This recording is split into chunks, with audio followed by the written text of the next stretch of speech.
त्वं हि ब्रह्मैव साक्षात् परमुरुमहिमन्नक्षराणामकारः तारो मन्त्रेषु राज्ञां मनुरसि मुनिषु त्वं भृगुर्नारदोऽपि प्रह्लादो दानवानां पशुषु सुरभिः पक्षिणां वैनतेयो नागानामस्यनन्तः सुरसरिदपि च स्तोतसां विश्वमूर्ते ब्रह्मण्यानां बलिस्त्वं क्रतुषु च जपयज्ञोऽसि वीरेषु पार्थो भक्तानां बुद्धवस्त्वं बलमसि बलिनां धाम तेजस्विनां त्वं नास्त्यन्तस्तद्विभूतेः विकसदतिशयं वस्तु सर्वं तमेव त्वं जीवस्त्वं प्रधानम् यदिह भवधृते तन्न किञ्चित् प्रपञ्चे धर्मं वर्णाश्रमाणां श्रुतिपथविहितं त्वत्परत्वेन भक्त्या कुर्वन्तोऽन्तर्विरागे विकसति शनकैः सन्तजन्तो लभन्ते सत्ता स्फूर्ति प्रियत्वात्मकमखिलपदार्थेषु भिन्नेष्वभिन्नं निर्मूलं विश्वमूलं परममहमिति त्वद्विबोधं विशुद्धम् ज्ञानं कर्मापि भक्ति त्रितयमिह भवत्प्रापकं तत्र तावन् निर्भिन्नानामशेषे विषय इह भवेत् ज्ञानयोगेऽधिकारः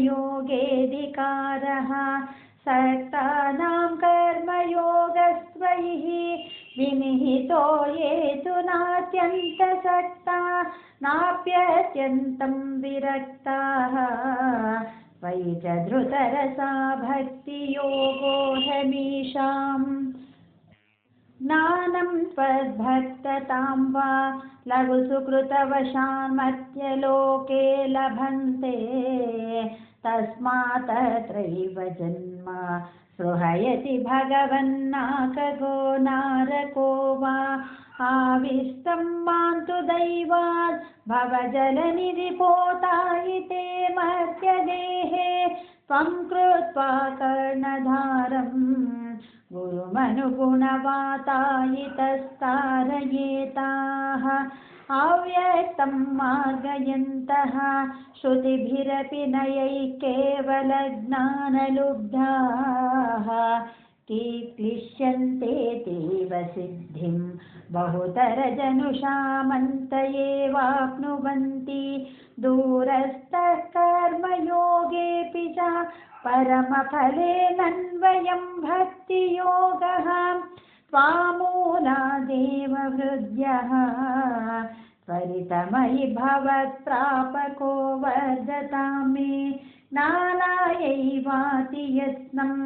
मुनिरपवदते ब्रह्मतत्त्वं तु शृण्वन्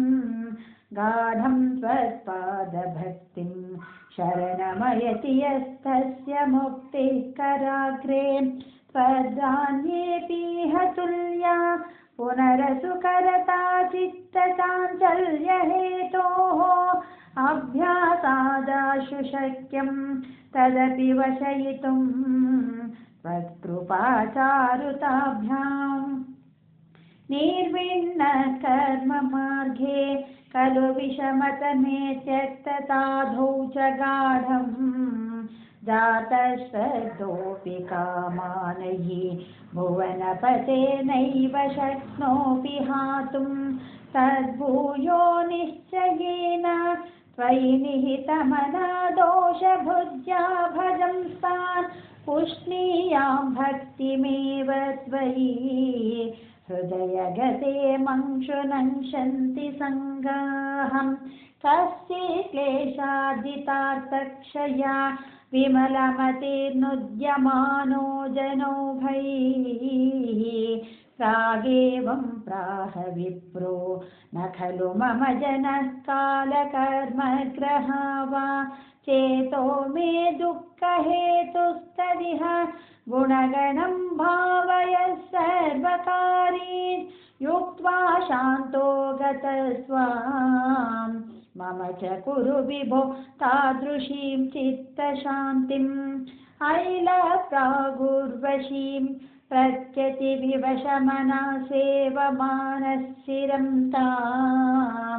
गाढं निर्विद्य भूयो युवति सुखमिदं क्षुद्रमेवेति गायन् त्वद्भक्तिं प्राप्य पूर्णः सुखतरमचरत्तद्वदुद्धूय सङ्घं भक्तो तं संक्रियामां पवनपुरपते हन्त मेरुन्धिरोगान् भक्तो तं संक्रियामां पवनपुरपते हन्त मेरुन्धिरोगान् त्वं हि ब्रह्मैव सा